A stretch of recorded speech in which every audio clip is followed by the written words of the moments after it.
בעזרת השם, בוקר טוב, שבוע טוב. Terror, terror. אתם רואים אותי, נכון? Oui, on voit. Ok, alors je vais faire descendre ce que je cherche. Le Ain. Voilà, je vous ai fait un dessin. Voilà. Est-ce que vous le voyez? Oui, oui, on voit. Yofi. Alors, Et Ken? grave, est-ce que je peux poser une question en début de cours? Je sais que c'est lié à vos cours de manière globale. Ken, בטח, בטח. בשמחה Et גדולה. j'ai cru comprendre plusieurs fois dans les cours que en fait, le Rav donc parle souvent selon la Kabbalah, etc. Et je voulais poser la question parce que j'ai l'impression, de ce que j'ai étudié, qu'il y a plusieurs approches dans la Kabbalah aussi. Même chez les kabbalistes, c'est pas tout le temps une discorde chez les kabbalistes et les non-kabbalistes, il y a parfois des discordes chez les kabbalistes eux-mêmes entre eux. Et donc, savoir est-ce qu'il y a plusieurs approches, c'est comment justement de l'étude de la Kabbalah ou comment ça marche exactement? Comme dans toute chose dans ce monde, nous sommes dans un monde subjectif. Donc, en fait, chacun de nous appréhende les mêmes données différemment. Et donc, effectivement, il y a aussi différentes manières de trouver et de parler de n'importe quel sujet que l'on développe, même si les choses dans leur essence sont les mêmes. L'exemple type et simple, c'est la lumière du soleil. La lumière du soleil, elle ne change pas, mais selon le prisme ou le massar, l'écran que j'ai mis sur ma vitre, eh bien, si j'ai mis de la couleur verte, eh bien, je vais recevoir la couleur d'une manière qui est colorée en vert, alors que la lumière du soleil, elle, n'a pas changé. Alors, effectivement, dans l'accès des choses, il y a aussi des différences, mais malgré tout, ce n'est plus les mêmes différences que vous avez dans la Gemara, par exemple, où là, il y a des discussions, alors que dans le Zohar, il n'y a pas de discussion.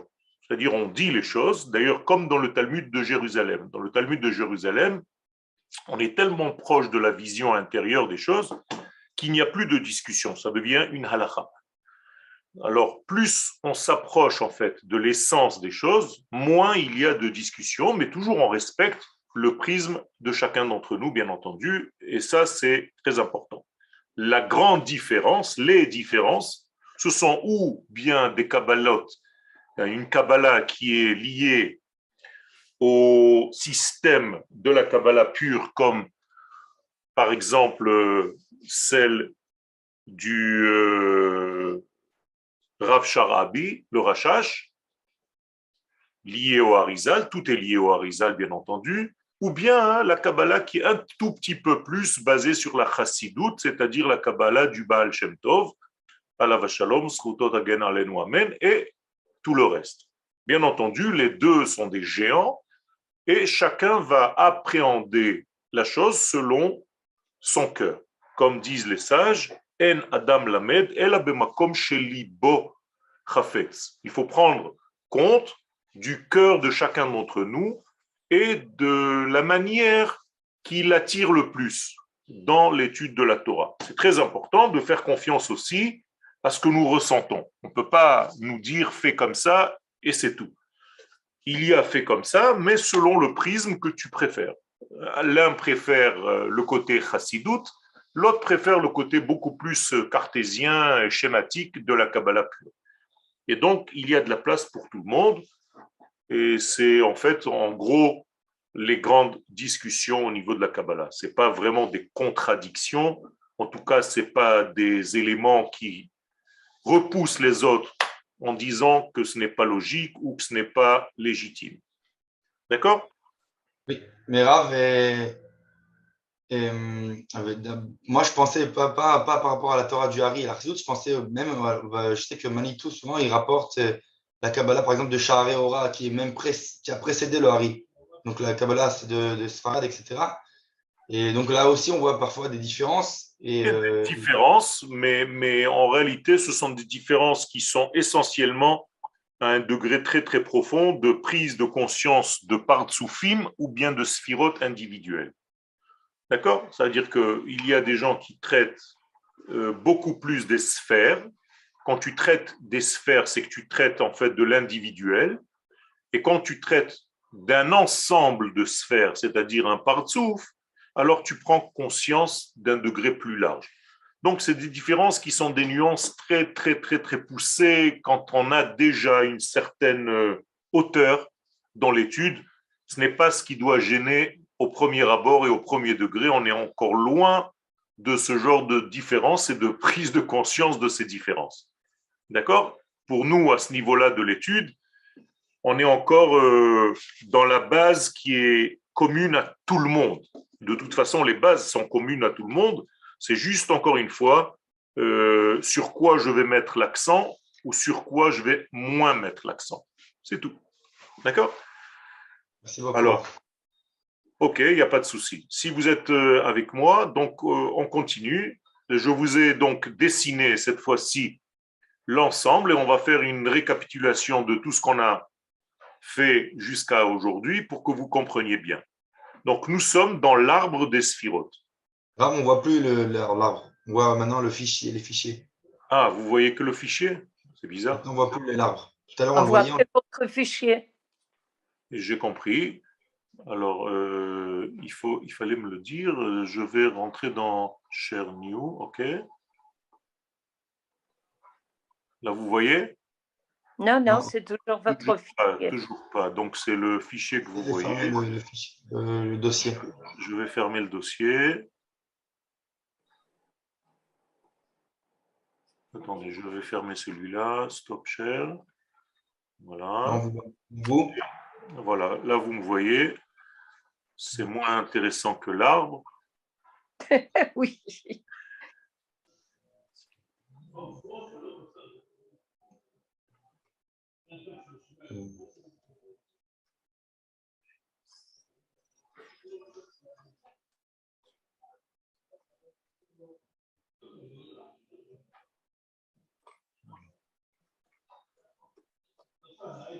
Voilà, je suis carrément dans un autre dossier, j'ai compris. Désolé de ce retard. Scan, voilà.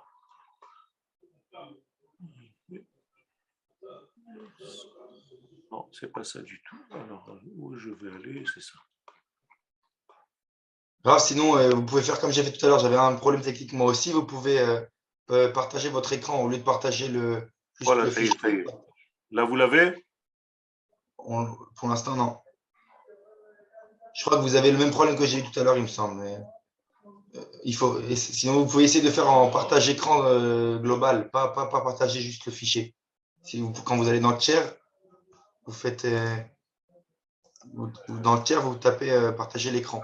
Moi, je le vois et vous ne le voyez pas. Ouais, c'est ça. J'ai eu le même problème tout à l'heure. Bon, alors, je vais annuler le truc et je recommence tout. Excusez-moi. Partage l'écran. Partage screen. Comme ça, on verra ce que vous voyez. Si on a l'habitude, on sait que vous avez des choses que nous ne voyons pas. Pardon? On a l'habitude, on sait que vous voyez des choses que nous ne voyons pas encore. C'est bien de garder le sens de l'humour. Donc, On est tous étudiants. Quand vous faites partage grave, dans le partage, vous mettez screen. Au lieu de mettre le fichier, mettez screen. Là, on voit votre photo. En fait, ça va vous partager tout ce que vous voyez. On n'a qu'à nommer tout simplement l'arbre plutôt que de le voir.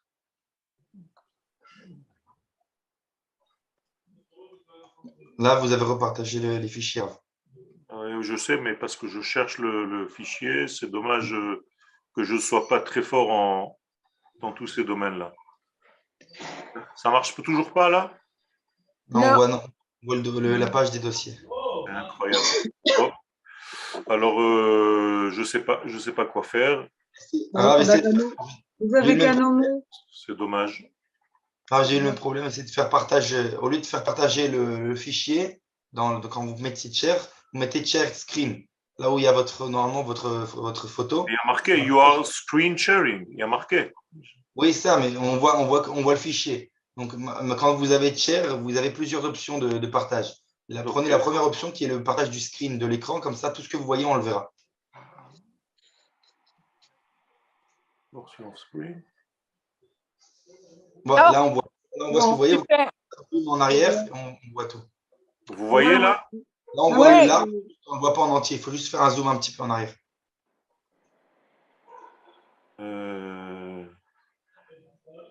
J'ai compris parce que Maintenant, on voit votre écran. Tout ce que vous voyez. Là, on vous voit vous. Dès que vous ouvrez le tour, maintenant, on voit ce que vous voyez normalement, si vous avez fait le partage.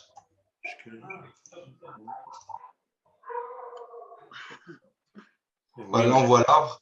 Je veux agrandir l'arbre. Je vais l'agrandir. Voilà.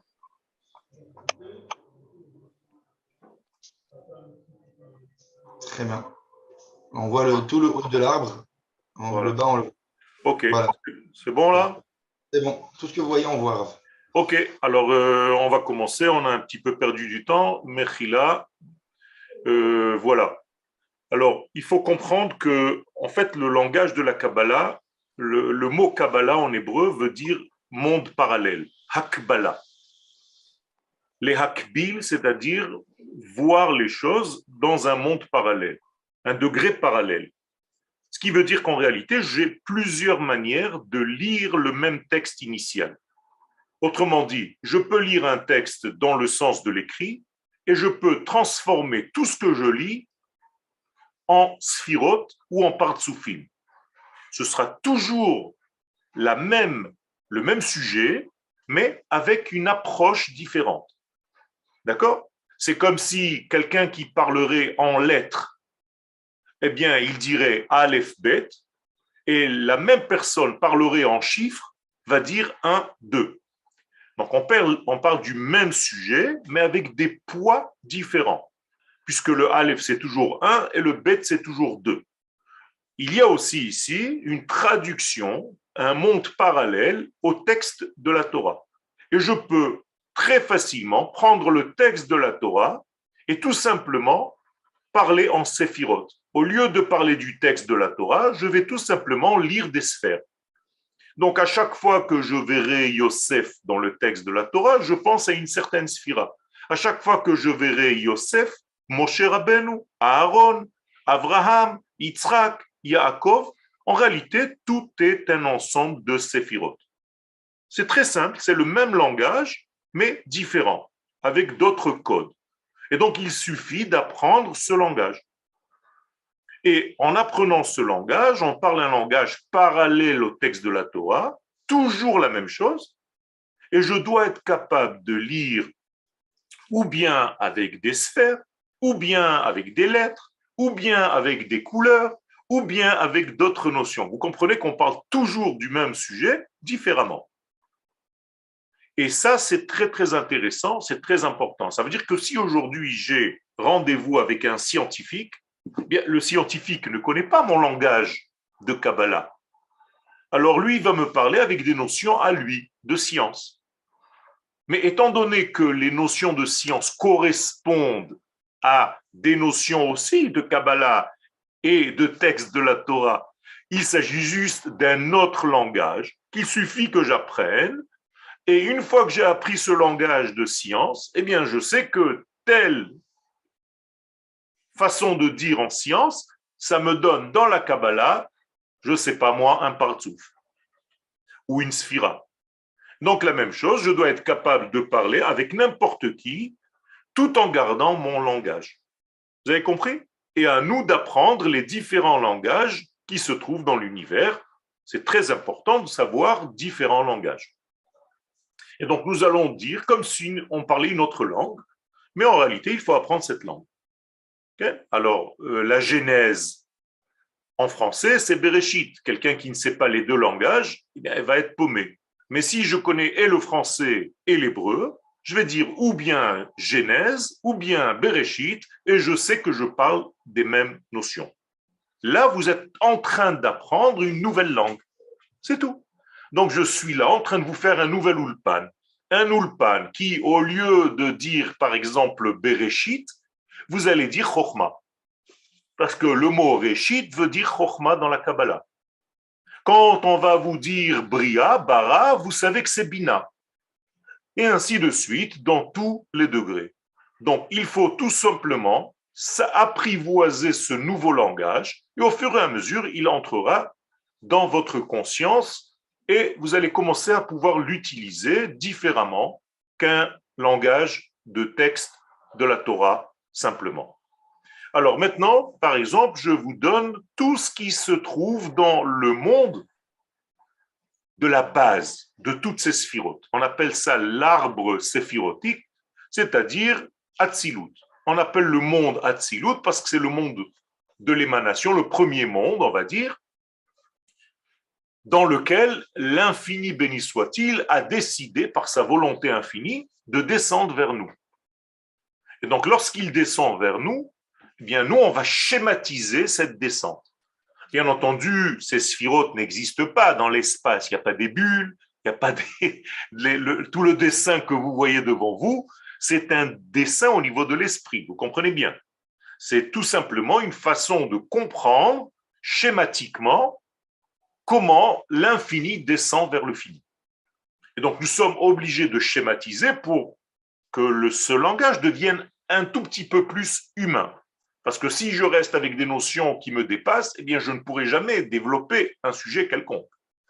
Et c'est ce que dit la Torah, même au niveau du texte de la Torah, Dibra Torah, qu'il shon bnei Adam. La Torah a parlé un langage humain. Ça veut dire que Dieu nous raconte une histoire et moi je dois savoir en quoi cette histoire me touche aujourd'hui. D'accord? Alors elle me parle un langage humain. La même chose dans la Torah, vous pouvez vous tromper. Ce n'est pas parce que vous comprenez le texte de la Torah que vous comprenez ce qu'il veut dire.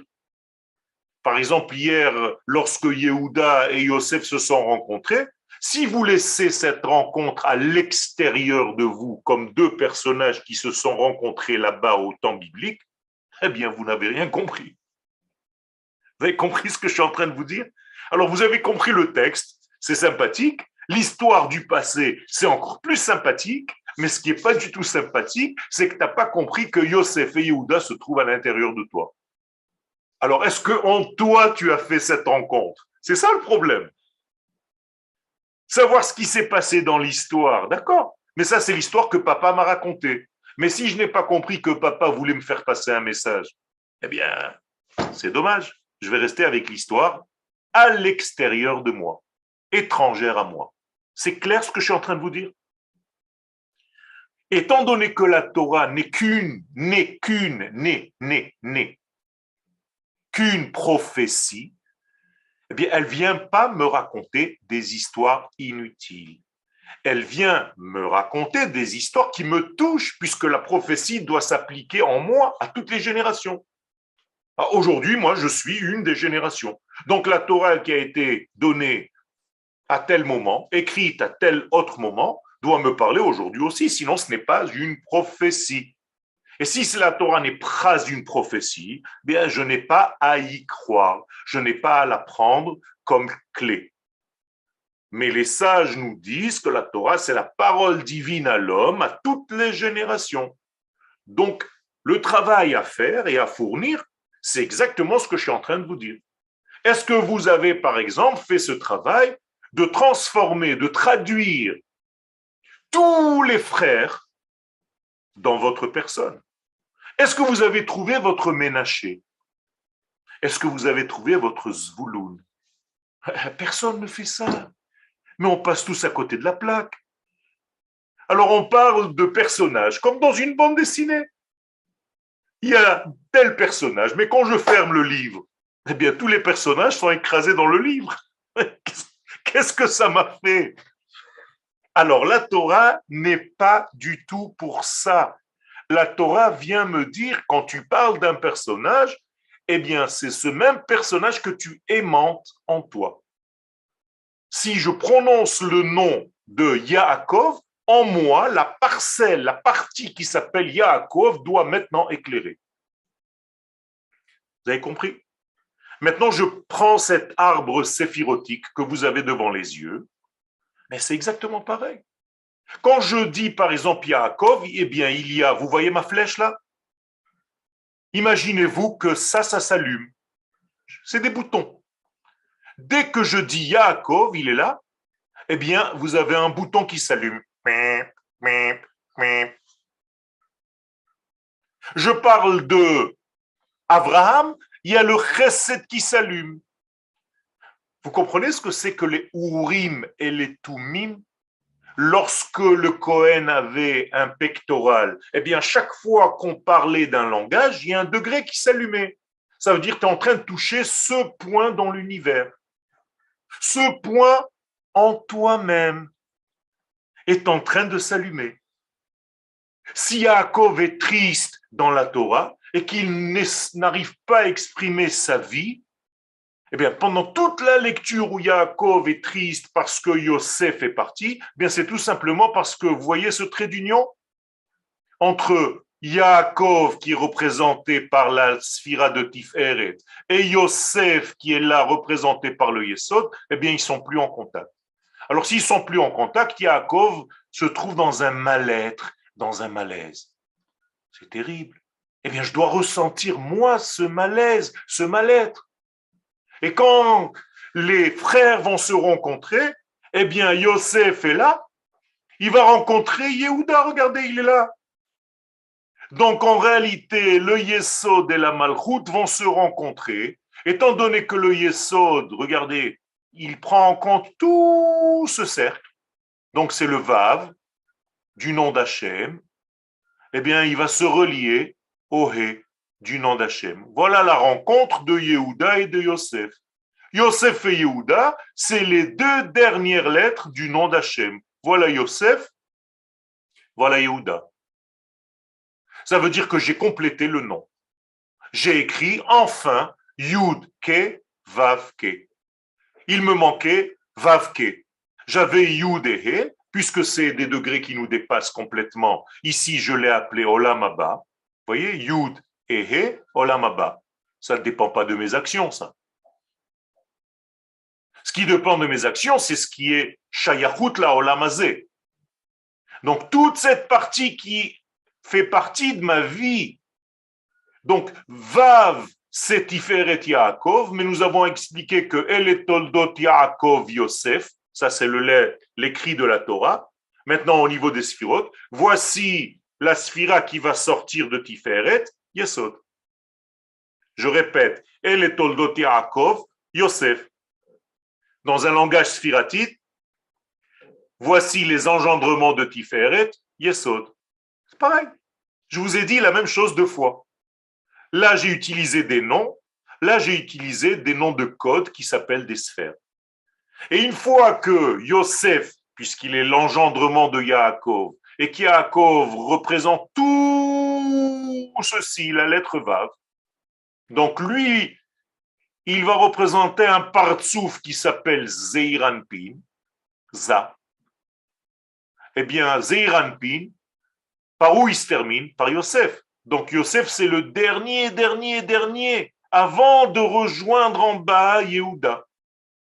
Alors le texte de la Torah va me dire un texte, par exemple une phrase, Velo yachol Yosef leit apek al kol haomdim alav. Yosef ne peut plus se retenir, se contenir, parce qu'il y a trop de force au-dessus de lui. Bien, les voilà. Chesed, Gvura, Tiferet, Netzach et Hod. Il n'en peut plus. Il va éclater. Il est obligé de faire passer. Donc, qu'est-ce qu'il dit? Yosef, il dit, ça y est, je suis obligé, le temps est arrivé que j'ouvre la porte. Et donc, quand j'ouvre la porte, qui je vais voir en face de moi? Yehuda. Et donc, Yosef va se révéler à Yehuda et donc avec tous ses frères. Donc, je suis en train de vous parler de langages différents, simultanément.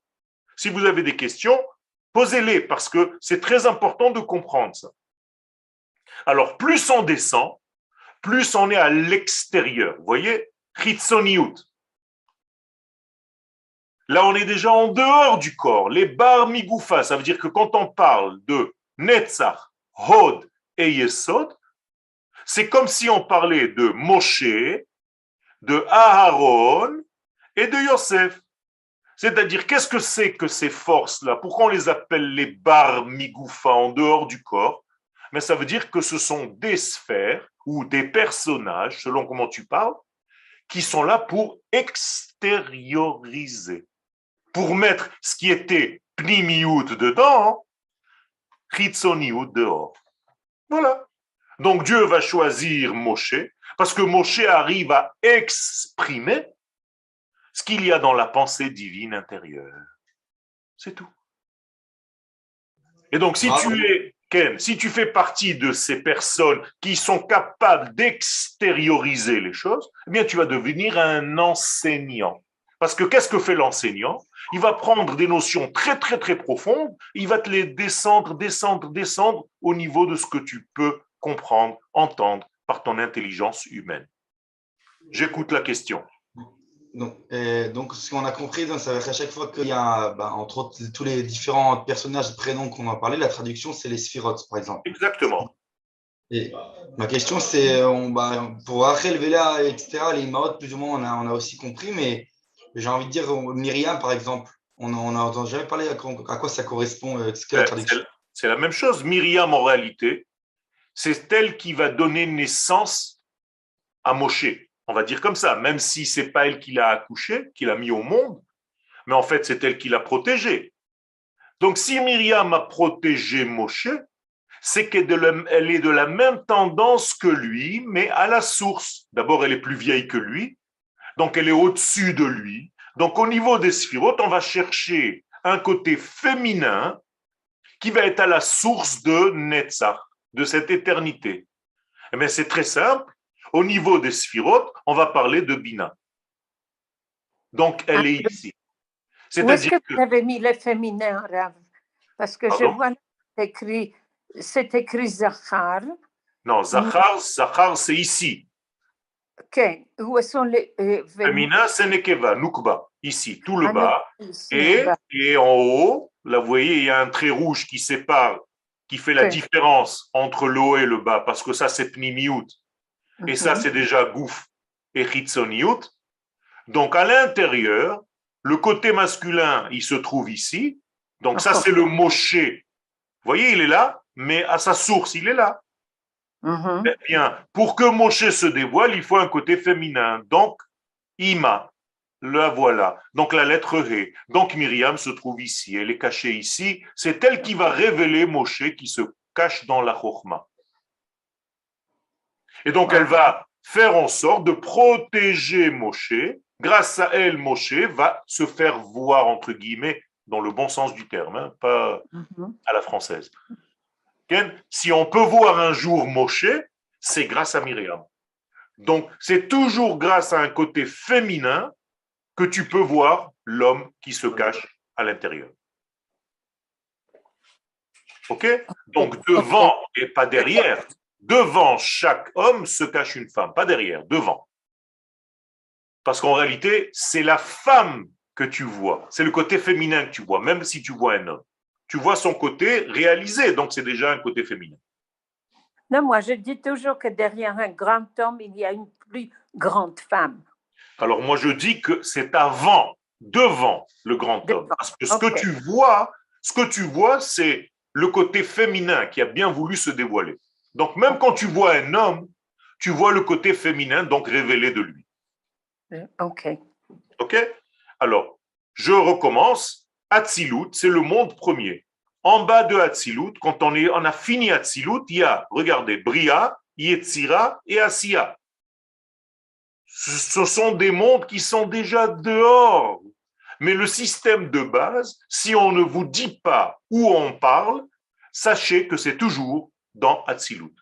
C'est-à-dire, je parle de la matrice de base. Si j'ai compris la matrice, je vais comprendre ce qui se passe après dans les répercussions dans Bria, Yetzira et Asiya, et plus bas encore, Olam Hazé. D'accord? Le monde dans lequel nous sommes, il est encore plus bas que tout ça. Donc, quand on est en train de parler des sphères, on est en train de parler de la racine de notre monde. Pas directement notre monde. C'est pour ça que j'ai mis ici Shayachut laolam hazé. C'est-à-dire ce qui correspond à notre monde. Mais en haut, c'est Olam haba, c'est-à-dire ce qui correspond au niveau de l'esprit des choses. Alors, je refais un récapitulatif assez rapide de tout. Vous avez 10 sphères. C'est pour ça que le Da'at, je ne l'ai pas entouré par un cercle. Keter, Chochma, Bina. Ces trois premières sphirot, ou bien Chochma, Bina, Da'at, que vous appelez Chabad, ce sont les trois premières sphirotes qui correspondent à l'intériorité des choses. Chez nous, chez l'homme, c'est le côté de la pensée. À l'intérieur de ça, ce n'est pas encore le monde révélé, donc on appelle ça Olam Haba. C'est le monde de la pensée des potentiels. Est-ce qu'on prend compte aussi des regashot dans ce... Non. Pour l'instant, c'est non. Ici, le regesh va commencer au niveau du gouf. Ah, ok. Gouf, d'accord? Ici, on est dans les mochin. On est dans le cerveau de papa, mochin de Abba, parce que au niveau de la sphère, elle s'appelle Chokhmah, mais au niveau de son partsouf, et je vous ai dit que partsouf, c'était une forme qui englobe plein de sphirotes, eh bien, on va l'appeler papa. La même chose, Bina, c'est une sphère, mais au niveau de son partsouf, on va l'appeler Ima. La même chose ici, on a plusieurs sphirotes, Chesed, Gvura, Tiferet, Netzach, Hod, Yesod, tout ça c'est des sphirotes. Mais au niveau du Partsouf, on va l'appeler Zeiranpin. Et la même chose ici, la Malchut, c'est une sphira. Mais au niveau du Partsouf, on va l'appeler Nukba, la femelle. Donc je reprends, nous avons 10 sphirotes, mais nous avons combien de Partsoufim? 1, Arich, 2 Abba, 3 Ima, 4 Zeiranpin, 5 Nukba. Donc nous avons 10 sphirotes, mais 5 Partsoufim. Pourquoi? Parce que certaines sphirotes ne sont pas assez grandes pour devenir un Partsouf, comme le Chesed. Il a besoin de la Gvura, il a besoin de la Tiferet, il a besoin de Netzach, il a besoin de Hod, il a besoin de Yesod pour que tout ceci devienne un Partsouf. Alors qu'en haut, Chokhmah à elle seule est déjà un Partsouf qu'on appelle Abba. Bina à elle seule est déjà un Partsouf qu'on appelle Ima. À quoi ça me sert de parler de Partsoufim?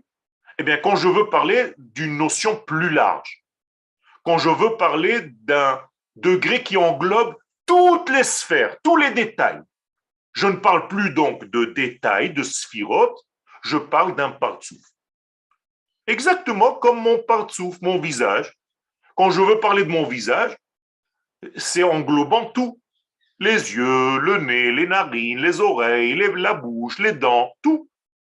Donc je ne rentre pas dans les détails, je parle du partsouf parce que je veux parler de quelque chose d'englobant. Donc, partsouf égale englobé.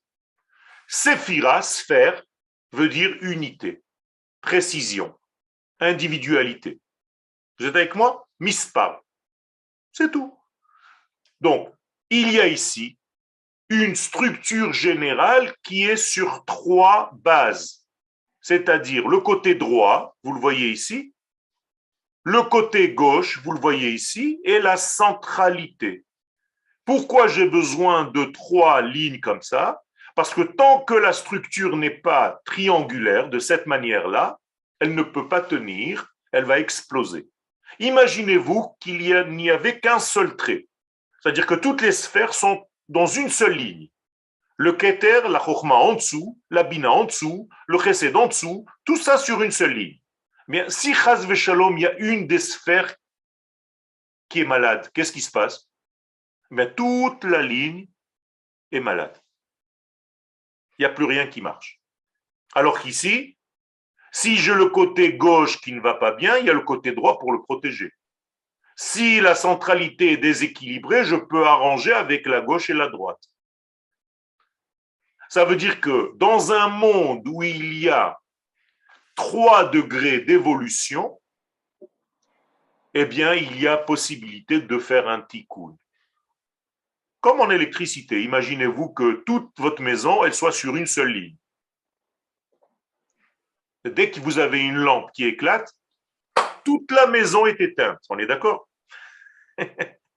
Alors que si vous avez un schéma parallèle, c'est ce qu'on appelle en électricité, un montage parallèle, eh bien, Même si vous avez un endroit qui a sauté, c'est juste un endroit. Alors il va peut-être se faire sauter ça et encore une lampe dans une autre chambre. Mais tout le reste marche. Donc vous changez le fusible de cette ligne droite, de cette ligne gauche. Et donc toute la structure ici est une structure intelligente pour nous montrer en fait que le monde doit avancer de cette manière-là. Comme je vous l'ai dit dans la Torah, que les acteurs ne sont pas extérieurs, bien là aussi ils sont les acteurs. Abraham c'est Chesed, Yitzhak c'est Gvura. Si c'était qu'un schéma et quand on va finir le cours, vous terminez ce schéma, eh bien, c'est pareil, ça vaut rien.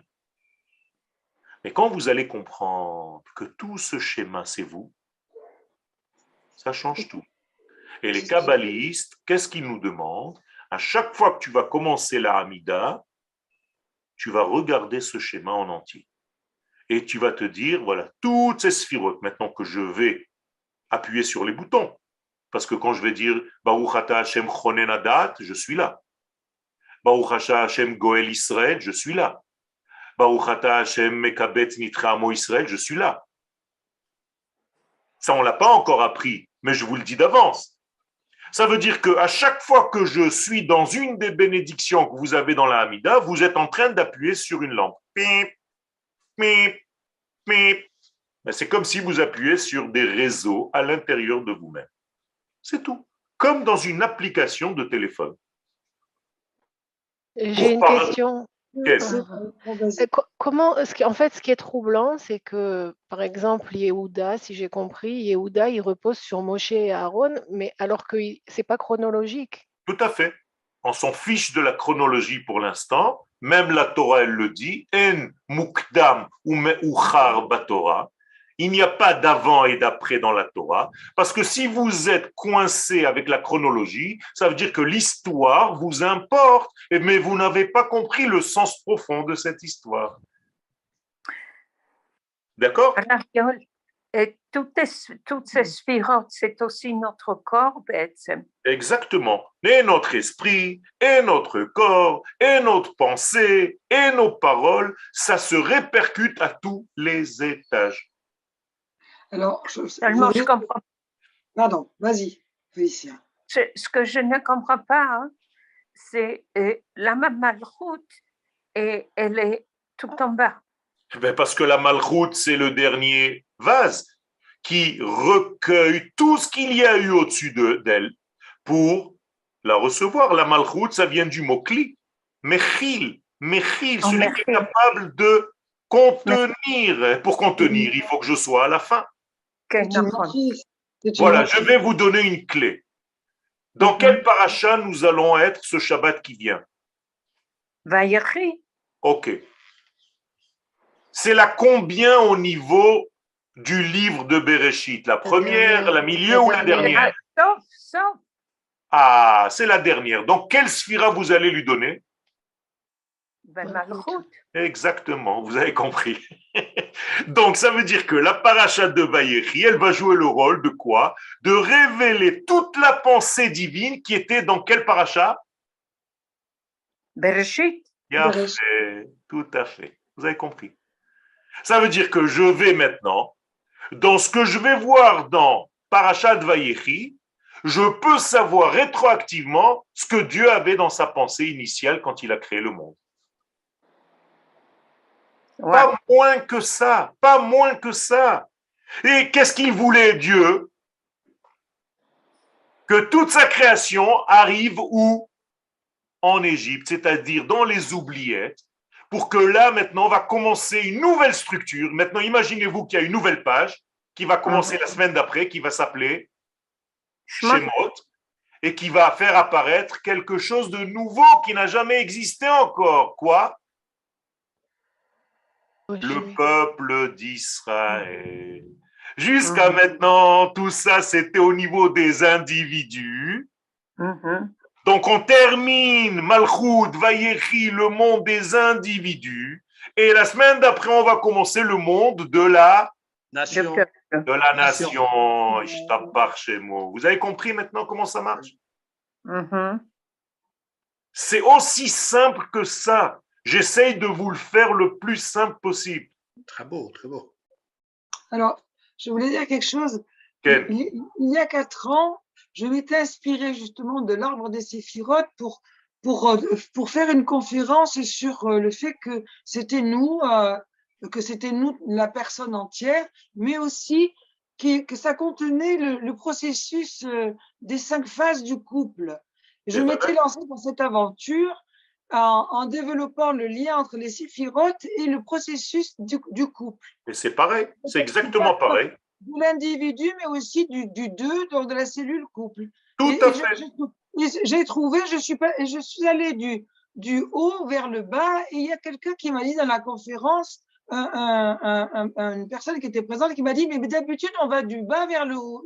J'ai dit, mais moi, je vois plutôt logique d'aller du haut vers le bas. Pas du tout, on va toujours du haut vers le bas. Je vous l'ai déjà dit, le judaïsme n'est que du haut vers le bas, c'est-à-dire de l'intériorité vers l'extériorisation.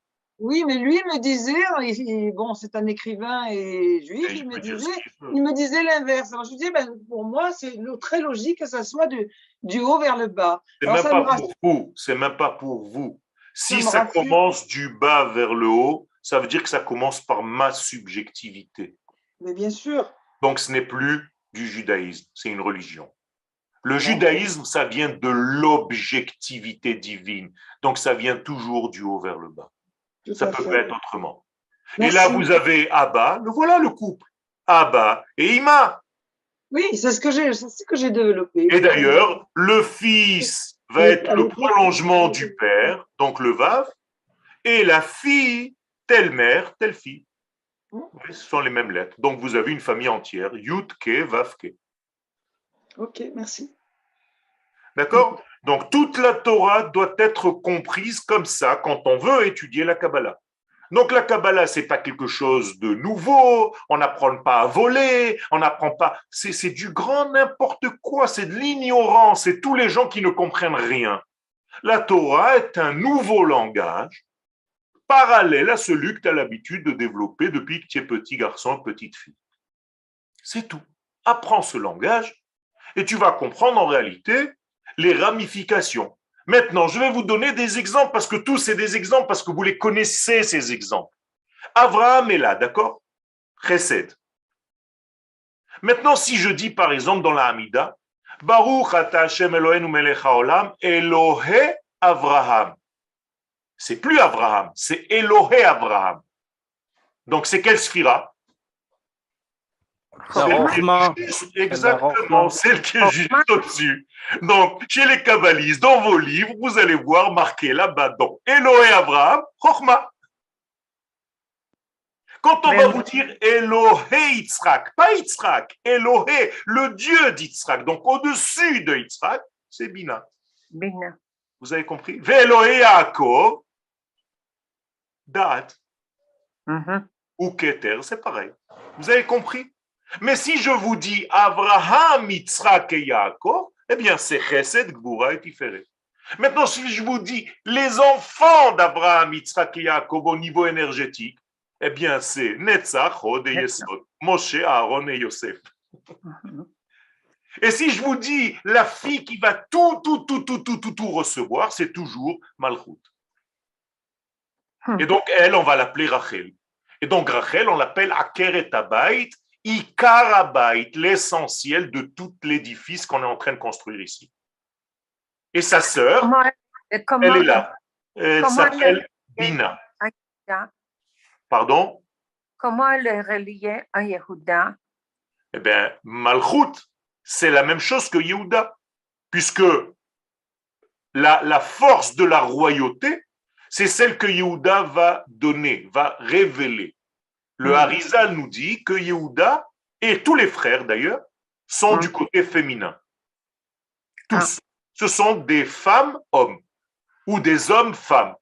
Seul Yosef est du côté masculin.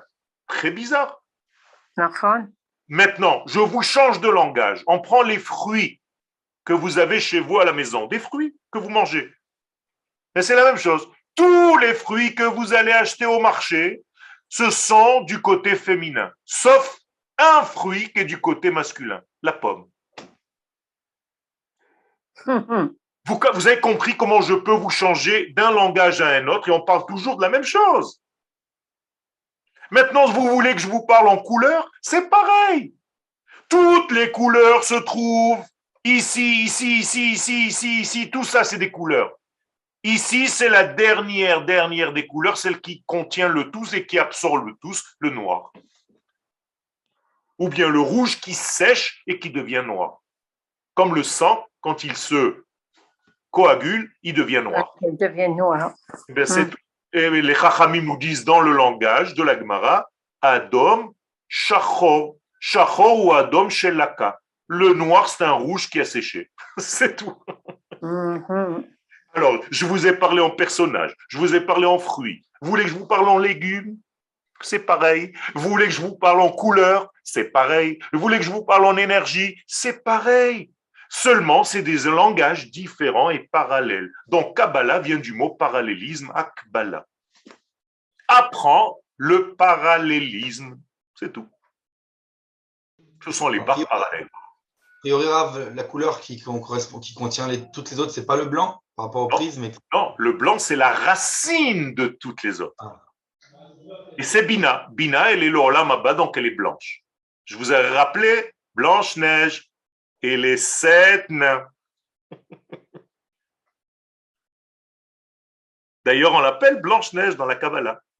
Talga Chivara, la blanche comme neige. Et en bas, c'est notre monde. 1, 2, 3, 4, 5, 6, 7. Les voilà, les petits 7 nains. Et chacun d'entre eux, il a un caractère. Celui-là, c'est le grincheux, Gvoura. Celui-là, c'est le gentil. Celui-là, c'est l'équilibré. Celui-là, il est malin. Celui-là, il est beau. Celui-là, il fait tout passer. C'est le seul qui sait parler, entre guillemets. Et donc, il va faire passer au dernier. Eh bien, c'est exactement toute notre façon de faire. Et tout ceci se trouve à l'intérieur de moi, de toi elle, de toi lui. Pareil. Habituez-vous à tout ça. Bezrat Hashem, petit à petit, vous allez comprendre tout simplement que vous êtes en train d'apprendre un langage parallèle. C'est tout. Question ou bien on termine pour aujourd'hui?